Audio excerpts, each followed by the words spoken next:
YouTubers. So this is my amateur radio go bag and what's in it, and I'll talk you through as I put it in the bag bit by bit. Okay, so obviously I've got a 30-litre bag with a few pockets. So first of all is my radio. I like to take around my auto tuner with me, but you don't need an auto tuner, a tuner, and again you don't need a tuner either if you just have your pieces of wire cut to the right length. Secondly is power. So obviously it's a 7-amp battery. This gives me about 5, 6, 7 hours radio life with a fair bit of transmitting. So it's quite heavy, but I think anything much smaller and you're wasting your time. I did try a 2-amp battery, which is about half the size, but it only lasts about 10 minutes, if that. It wasn't worth it. This will last hours, so that's what I use. So that's going to go in my main compartment, like so, followed by my radio, auto tuner, and I like to have my SWR meter as well. Not that it matters, but this is the ICOM 706. Pick your own radio. The radio is quite small, the auto tuner, and the SWR meter makes it a bit bigger. So I put this face down so it doesn't damage wires and connectors. So I put that face down into the, so it's touching the battery basically, with some wires. Just fold away the wires. Also in the bottom I have just a pair of headphones with a mono adapter, so it works on both ears instead of one. That's quite nice in a noisy environment, and even if you don't want to make too much noise you can hear. So that goes in my little pocket, and the radio. So I'm going to pack away the first layer.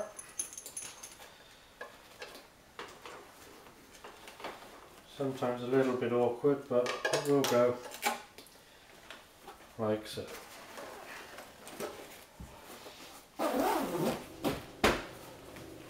So actually this is a 30 litre bag I got off of eBay, and it gets it all in there. Okay, so I've got my radio. You obviously need power for the radio. Batteries in there. I'll show you the leads. So that's a HF and 2 meter set. But I've also got a Bufang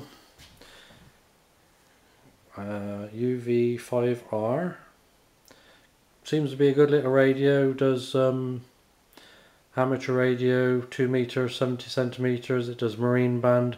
In case of emergencies, really, it's a great little radio. So obviously, with a rubber duck on, the rubber duck isn't great, but you know, gets you out of trouble. I don't know if you've seen this. Basically, a piece of wire. If you just put it around there,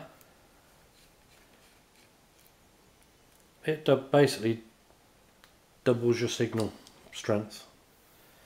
Just let it hang. I think it turns it into a sort of a dipole, but I may be wrong about that.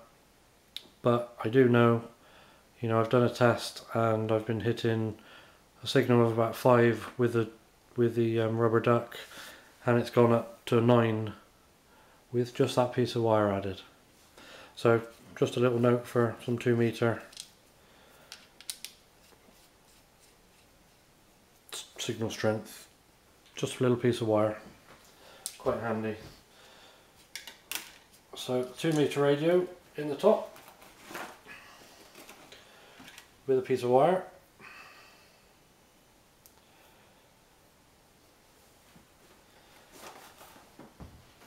And a headphone socket tied up in a mess. That's all for the 2 meter. And a desktop charger with these bowl fans. You can buy one of these, which is a cigarette lighter, obviously, plugged in to the desktop charger. And then what I've got is a cigarette lighter. There's also a USB plug in there. So I had a cigarette lighter that's powered off of 2 crocodile clips, so a battery, 12 volt source of some sort. So that'll keep my 2 meter charged.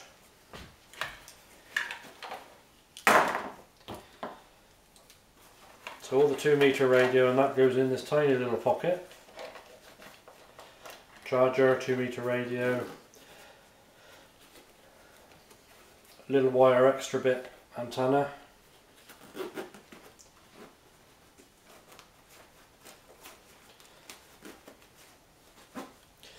Okay, so what's next? Let's go back to this one. So obviously you need power for your radio. The battery's great, but it's going to run out. Just a little solar panel. I think it's 4 watts. Now this, I've ran the battery out. The radio dies basically at about 11 volts. So once the battery's gone down to about 11 volts, the radio dies. So we've done that, and we've charged in a dull day through a window with this panel. I charged the battery for 1 day, in winter actually, in UK, and basically this panel put a day's worth of battery life to power the radio. Sorry, a day, an hour. An hour's worth of extra battery through 1 dull day with this. If that makes sense, I hope. So that solar panel on 1 dull day charged the battery enough to run the radio for another hour. So you could do that, and you know, as long as you didn't use the battery the radio more than an hour, you could keep going forever. So, however, if you was lucky, and you don't need to take this obviously because the solar panel gives you a fair bit of charge, but an AC 12 volt charger, I also take this around in my go bag, so I can charge it fully overnight. And there's room for it at the moment, so, and like I say, this is for the cigarette lighter, 12 volt. So that all goes in my power pocket. Now there's also just an extra wire, extra bit of length maybe, I don't know, might clip onto something, but you never know, might be handy. That's all for the power to the back of the radio. Now this one I think is quite handy. So obviously power to the radio, but crocodile clips that could clip onto your car battery, you know, or any other 12 volt battery you find. And there's about 2 meters of worth of cable there, so that's quite handy. Clip onto anything basically. Say car battery, anything 12 volt. Don't hardly use that pack, that pocket, only if I'm out, you know, and it's enough to run the battery down. Okay, antennas. So we've got the radio away, we've got the power away, we've got the battery away. Now it's antenna time. We'll talk about the 2 meter first then. So we've got the little wire that increases the performance. We've got the rubber duck, and I've also got a homemade Slim Jim made out of this feeder cable. Unrolls, it's about 5 foot long roughly. Got some coax soldered to it already. That works great actually for a 2 meter. It works a great little roll up antenna. What I can do with this telescopic pole, pole goes up about 4 or 5 meters, I'm not quite sure, but I can strap the top of the Slim Jim to the 4 meter pole when it's up in the air, and it's got some quite good clearance, you know, can go over quite a good distance. I'll do another video to show you the Slim Jim working at a later date, but just to the pole, you don't even have to put the pole up too far, and what I will do is put this pole, strap it to my bag like so with some Velcro, put the pole up a couple of meters. As I'm walking with the backpack on my back, I could have the Slim Jim basically behind me, above my head, off the telescopic pole. So, one Slim Jim for 2 meter. So for 2 meter we got the rubber duck and the Slim Jim, and a piece of wire just to enhance the rubber duck. For HF, I've got a wire for a 20 meter band. So it doesn't have to be that perfect because I've got the auto tuner. So this wire will actually do 40 as well, and I think it struggles at times, but it will tune it. It does seem to tune 80 meter as well. But obviously the longer the wire you got in the air, the better it is. So just a vertical wire, and I'll explain how I put that up and erect that in a moment.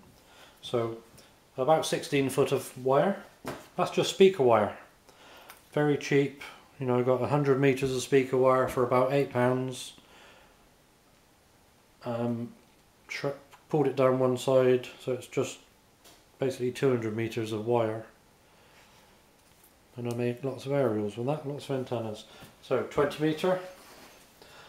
Same again, basically 40 meter.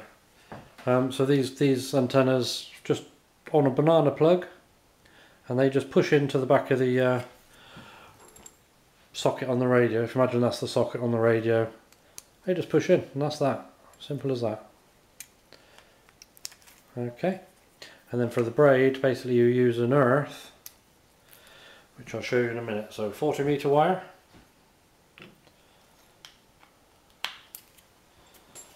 And this is just rolled up on a piece of plastic. You could use cardboard or something, but this is a bit more substantial. You don't need to roll it up on anything. 40 meter wire. This is just a little patch lead for sometimes putting the Slim Jim, so that'll go into the radio, and the Slim Jim can go into that to save getting to the back of the radio a bit easier. So just an earth cable basically. So I've put a crimp on a little wire on the back of the radio, and that can clip onto something or just be thrown across the floor. About 16 foot of, again, speaker wire. Quite often what I do, I stab a tent peg into the ground and just clip onto that, and it's earthed. Number of tent pegs on the side of this bag. So one earth.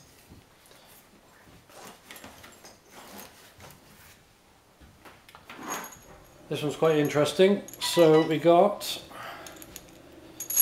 basically a little patch lead, about a metre long, with crocodile clips, one on the braid, one on the centre. Now what I've done with this is, you know, some quick antennas. You can use anything for an antenna basically, I believe. For an emergency, it works. This is another thing, I don't take this around with me because the wire does the same job, but just an example. I've shaved off the paint. Centre pin onto that. Pulled this out to 16 foot for 20 metre. This one's actually 25 foot long, so you know you can pull it out all the way and get basically all the bands. So this one, centre to there, and that one will go to the earth, the braid to the earth, and that works great. I've got about 2,000 mile on this antenna thrown up in the garden next to the house, but it works. My son has used one of these, and he's connected one to earth, and he's connected the other one on to an aluminium broom handle, and he's got about 1,000 miles of 5.9 from a broom handle. So you can use, in an emergency, you can use just about anything with a tuner, get it right, you know, and you can use anything, and that's what I like. I like to transmit on an aerial, any old bit of rubbish really, and I quite like that. Okay, to get those wires, if you're out and about, up into a tree branch, so I throw them over a tree branch. So I get this first, just a bit of heavyweight fishing line, swing the weight up over a branch, and because this is this fishing line, it's very smooth, it doesn't snag on branches, it slips down very easily. I then tie the antenna to the weight, pull the fishing line back over the branch, the antenna goes up into the air. Again, I can then peg the fishing line down to the ground, keeping the antenna 20 foot, 35 foot up in the air, basically hanging off of a branch. So that's how I get my antennas up. However, if there isn't a branch around, again, I've got this telescopic pole. He goes out, as I've said, I might say on here, 4 meters this one. For 20 meters is fine. If it was, when we wanted to run the long wire, you could put it into an end-fed inverted V, so just support the middle. This can either be, like I say, connected to the bag. I've got some extra Velcro strap here, which I can take around a fence post, a small tree. At worst, you could hold it, you know, hold it in the air. I have had a Coke bottle, I'll just show you.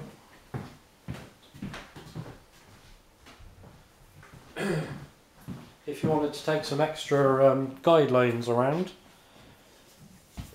a bottle, I've cut this off here, so it's just that bit. Then that bit will feed down over the small end. Obviously this is the big end, but you can feed the bottleneck down, and it will probably be you know, halfway down the bottleneck, with some string tied in 4 positions around the bottleneck, and that acts as a good guideline. So 4 pieces of string, 4 different directions. That works well as a couple of little guidelines. But usually there's a tree around or a fence post, so I don't really bother with those things anymore. And it's quite a pain getting those out. But again, I'll show you a video sometime with the bottleneck and the guidelines. But it is a pain. That basically is everything I pack. So like I say, I've got some extra Velcro strap there, I've got a little torch just for emergencies. So this goes on the bag, and there he is, one packed bag with a radio, antennas, a few different power systems, battery, battery chargers, solar chargers, crocodile clips to power off other batteries, a 40 meter wire, a 20 meter wire, 2 meter antennas, 2 meter radio, HF radios, and like I say, the solar power to keep it going, and the vertical pole to give you some height if you need it, if there's no tree branches around and things like that. Okay, thank you very much.